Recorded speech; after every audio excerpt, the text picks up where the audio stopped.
একজন ইউটিউবারের সবচেয়ে বড় দুঃস্বপ্নের নাম হচ্ছে স্ট্রাইক। সেটা কপিরাইট স্ট্রাইক হোক আর সেটা কমিউনিটি গাইডলাইন স্ট্রাইক হোক। কারণ আমরা জানি একটা ইউটিউব চ্যানেলে যখন পরপর 3টা স্ট্রাইক চলে আসে সেই চ্যানেলটা কিন্তু একদম সাসপেন্ড হয়ে যায় চিরতরে। সো আমরা যারা ইউটিউবার আছে আমাদের প্রত্যেকের উচিত যে কপিরাইট স্ট্রাইক আর কমিউনিটি স্ট্রাইক যেই স্ট্রাইকটাই হোক না কেন একদম ইন ডিটেলে জেনে নেওয়া। তো আমি চেষ্টা করতেছি যে একটা প্লেলিস্ট তৈরি করবো অ্যাকচুয়ালি এই স্ট্রাইকগুলোর উপর। সো আপনি যদি একজন ইউটিউবার হয়ে থাকেন অবশ্যই আমার চ্যানেলটি সাবস্ক্রাইব করে নোটিফিকেশন বেলটা অন করে পাশে থাকবেন, তাহলে আমার এই প্লেলিস্টের প্রত্যেকটা ভিডিও আপনি পেয়ে যাবেন প্রতিদিনই। তাহলে আপনি এই স্ট্রাইকগুলো সম্পর্কে একদম ইন ডিটেলে জানতে পারবেন। বিকজ অফ আমি চেষ্টা করব গুগল সাপোর্ট থেকে এই জিনিসগুলো পরে বুঝে তারপর আপনাদের সাথে শেয়ার করা। কোনো ইউটিউব চ্যানেল থেকে শুনে আমি আপনাদের সাথে শেয়ার করব না, কারণ কোনো ইউটিউব চ্যানেলে কিছু বললেই যেটা একদম একুরেট হবে এমনটা তো না, ভুল থাকতেই পারে ওনাদের কথায়। সো আমি রেফারেন্স হিসাবে নিব হচ্ছে গুগল সাপোর্ট, কারণ গুগল সাপোর্ট তো ইউটিউবেরই বা ইউটিউব তো গুগলেরই। তো হচ্ছে ওদের থেকে আমি জিনিসটা আগে জানবো, পড়বো, বুঝবো, তারপরে হচ্ছে আপনাদের সাথে শেয়ার করব। সো আশা করি এখানে কোনো ভুল ইনফরমেশন থাকবে না। সো আশা করি আপনারা উপকৃত হবেন যদি আপনারা ইউটিউবার হয়ে থাকেন। তো আজকে হচ্ছে স্ট্রাইকের উপর ফার্স্ট ভিডিও। এই ফার্স্ট ভিডিওতে আমরা জানবো স্ট্রাইক অ্যাকচুয়ালি জিনিসটা কি, স্ট্রাইক কত ধরনের আছে, তারপর হচ্ছে একটা স্ট্রাইক পেলে আমাদের কি করা উচিত। তো চলুন ভিডিওটা শুরু করা যাক।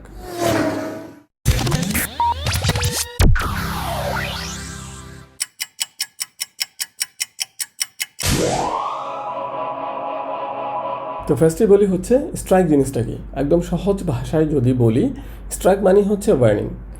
আপনি যখন ইউটিউবের কোনো পলিসি ব্রেক করবেন তখনই আপনার চ্যানেলে একটা ওয়ার্নিং চলে আসবে, এবং ইউটিউব নিজেই এই ফার্স্ট স্ট্রাইকটাকে বলতেছে ওয়ার্নিং হিসাবেই বলতেছে, এবং এটা আপনার চ্যানেলে লাইফ টাইম থেকে যাবে। এটা আপনি কখনো সরাতে পারবেন না। কোনো একটা ভিডিওর কারণে যদি ওদের কোনো পলিসি ব্রেক হয়, সেটা হচ্ছে কমিউনিটি গাইডলাইন পলিসি হোক আর সেটা হচ্ছে কপিরাইট স্ট্রাইকই হোক, আপনার চ্যানেলে হচ্ছে একটা ওয়ার্নিং চলে আসবে এবং লাইফ টাইম থাকবে। এবং সেম ভুলটা যদি বা এই ধরনের কোনো ভুল যদি আপনি নেক্সট টাইম করেন, সেটাই হয়ে যাবে স্ট্রাইক 1।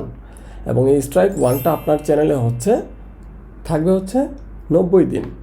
এই 90 দিনের মধ্যে ফার্স্ট 7 দিন আপনি কিচ্ছু করতে পারবেন না ইউটিউবে। কিচ্ছু বলতে আপনি কোনো ভিডিও আপলোড করতে পারবেন না, কোনো ভিডিও এডিট করতে পারবেন না, কোনো থাম্বনেল অ্যাড করতে পারবেন না, কোনো কমেন্ট করতে পারবেন না, লাইক করতে পারবেন না, লিঙ্ক শেয়ার করতে পারবেন না।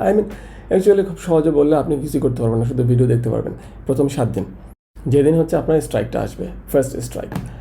আর এই 7 দিন পরে আপনি সব কিছু করতে পারবেন, বাট 90 দিন পর্যন্ত আপনার চ্যানেলে সেই স্ট্রাইকটা থাকবে। এবং এই 90 দিনের মধ্যে যদি আপনি সেম ভুল আবার করেন, তাহলে হচ্ছে সেকেন্ড স্ট্রাইক চলে আসবে, এবং তখন আপনার 14 দিন পর্যন্ত আপনাকে কিচ্ছু করতে দেবে না ইউটিউব। ওই একই কাজ, আপনাকে কোনো নতুন ভিডিও আপলোড করতে দিবে না, কোনো লিঙ্ক শেয়ার করতে দিবে না, কোনো স্টোরেজ করতে দিবে না। মোটামুটি সব কিছু থেকে আপনাকে ব্যান করে দিবে 14 দিনের জন্য। বাট ওই স্ট্রাইকটাও ওই ডেট থেকে 90 দিন পর্যন্ত বলবৎ থাকবে, সেকেন্ড স্ট্রাইক। এখন ফার্স্ট স্ট্রাইক এবং সেকেন্ড স্ট্রাইক এই সময়টার মধ্যে যদি আরেকটা স্ট্রাইক চলে আসে, সেটা হলো থার্ড স্ট্রাইক। এবং থার্ড স্ট্রাইক আসার সাথে সাথে আপনার চ্যানেল ব্যান্ড, সাসপেন্ড, আপনি আর কিচ্ছু করতে পারবেন না।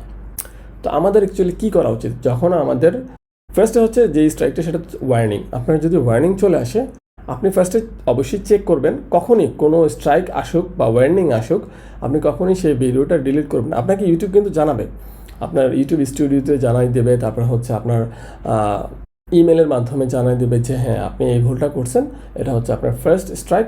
এটা ওয়ার্নিং, এটা কোনো স্ট্রাইক না অ্যাকচুয়ালি, এটা ওয়ার্নিং। আপনাকে ওয়ার্ন করা হলো, বাট এই ওয়ার্নিংটা আপনি যদি আপনার মনে হয় যে না ভুলটা আমি করে নেই, ইউটিউব কোনো কারণে, ইউটিউবের সিস্টেমের কারণে ভুল হয়েছে, ওরা ভুল বুঝছে, বাট আমি ভুল করে নেই, আপনি অ্যাপিলের সুযোগ পাবেন। ওখানে একটা অপশন আছে যে অ্যাপিল করা যায়, বাট একবার আপনি অ্যাপিল করতে পারবেন, বাট ওরা তখন আবার রিভিউ করবে। রিভিউ করে ওদের কাছে যদি মনে হয় না ভুলটা ওদের, আপনার ওয়ার্নিংটা উইথড্র করবে। আর যদি ওদের কাছে মনে হয় না ওদের কোনো ভুল নাই, আপনি ভুল বুঝছেন, তাহলে ওয়ার্নিংটা থেকে যাবে, আপনার অ্যাপিলটা ডিনাই হয়ে যাবে, এবং এটা লাইফ টাইম আপনার চ্যানেলে থাকবে। এবং যদি তাই হয়ে যায়, আপনার অ্যাকচুয়ালি এটা নিয়ে আর মাথা ঘামানোর কিচ্ছু না, আপনি কিছু করতে পারবেন না, যেহেতু আপনার এটা নিয়ে আর মাথা নষ্ট করার কোনো দরকার নেই। আপনি জাস্ট কেয়ারফুল থাকেন, নেক্সট টাইমে যেন আপনার এই ধরনের কোনো ভুল না হয়। তখন আপনার আরেকটা কাজ করতে হবে, আপনি হচ্ছে আপনার চ্যানেলটা আবার রিভিউ করুন যে এই টাইপের কোনো ভিডিও আপনার চ্যানেলে আর আসে কিনা, যদি থাকে ডিলিট করে দেন অন্য ভিডিওগুলো। আর যেটাতে ওয়ার্নিং আসছে সেটা আপনি কিছু করার দরকার নেই, আপাতত রেখে দেন, এটা অটোমেটিক ইউটিউব থেকে রিমুভ করে দেবে, আপনার কিছু করা লাগবে না। আর আপনি চেক করুন আপনার ইউটিউব চ্যানেলে আরও তো অনেক ভিডিও আছে, এই রিলেটেড কোনো ভিডিও আছে কিনা, বা আপনার কাছে মনে হচ্ছে যে এই ভিডিওটা কমিউনিটি গাইডলাইন পলিসি ব্রেক করতে পারে, বা আপনি কপি করছেন অন্য কারোর কাছ থেকে, ওগুলো আপনি ডিলিট করে দেন, সাবধান হয়ে যান।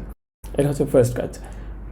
তো ওয়ার্নিং তো গেল, এখন হচ্ছে আবার আপনার কোনো কারণে ফার্স্ট স্ট্রাইকটা চলে আসলো, ওই সেম ওয়েতে আপনি অ্যাপিল করার চান্স পাবেন। যদি আপনি অ্যাপিল করেন, আপনার যদি ভুল না থাকে, ইউটিউব আপনাকে ওয়ার্নিংটা তুলে নেবে আপনার। আর যদি আপনার ভুল থাকে, ওই যে 90 দিন পর্যন্ত ওয়ার্নিং থেকে যাবে, এই 7 দিন পর্যন্ত আপনি কিচ্ছু করতে পারবেন না। সো মেইন কথা এটাই যে আপনি হচ্ছে চেষ্টা করবেন এমন কোনো ভিডিও আপলোড না করতে যে ভিডিওর কারণে আপনি কোনো স্ট্রাইক পাবেন আপনার চ্যানেলে।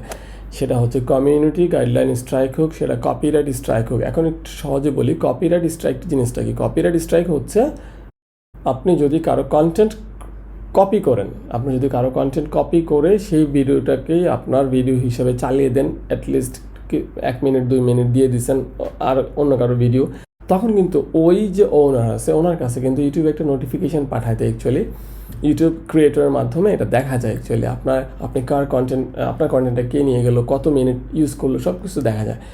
ওই ক্রিয়েটর যদি আপনাকে ক্লেমও দিতে পারে অথবা কপিরাইট স্ট্রাইকও দিতে পারে।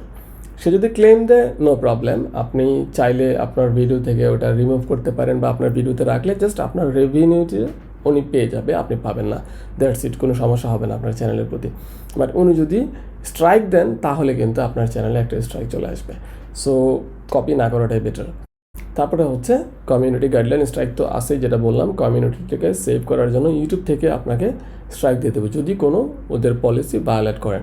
সো অবশ্যই খেয়াল করবেন যেন কোনো পলিসি ভায়োলেট না হয় ইউটিউবের। এই জন্য পলিসিগুলো জানা উচিত, আর এই পলিসিগুলো নিয়ে আমার নেক্সট ভিডিওটা আসতেছে। তো বন্ধুরা, আমরা যদি আরেকটু সাম আপ করি যে আজকের ভিডিওতে অ্যাকচুয়ালি আমরা কী জানলাম। আমরা জানলাম হচ্ছে স্ট্রাইক আসতে পারে দুইভাবে, একটা হচ্ছে কপিরাইট স্ট্রাইক যদি আমরা কারো কন্টেন্ট কপি করি, আর একটা হচ্ছে কমিউনিটি গাইডলাইন স্ট্রাইক যদি আমরা ইউটিউবের কোনো কমিউনিটি গাইডলাইন ফলো না করি, যদি ভায়োলেট করি। সো কপিরাইট স্ট্রাইকও আনা যাবে না, কমিউনিটি গাইডলাইন স্ট্রাইকও পাওয়া যাবে না। কমিউনিটি গাইডলাইন স্ট্রাইকটা দেবে ইউটিউব সরাসরি, আর কপিরাইট স্ট্রাইকটা দেবে যার কাছ থেকে কপি করছে সে। সো দুইটা স্ট্রাইক থেকে আমাদের চ্যানেলটাকে আমরাই সেভ করব।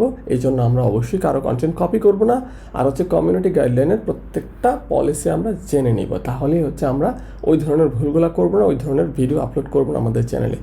আর আমার নেক্সট ভিডিওটাই আসবে কমিউনিটি গাইডলাইন পলিসিগুলো নিয়ে।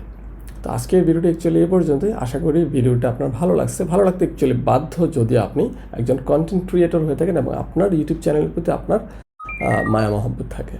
তো আজকে এ পর্যন্ত, আবার দেখা হচ্ছে কালকেই আশা করি কমিউনিটি গাইডলাইন পলিসিগুলো নিয়ে। ভালো থাকবেন, আল্লাহ হাফেজ।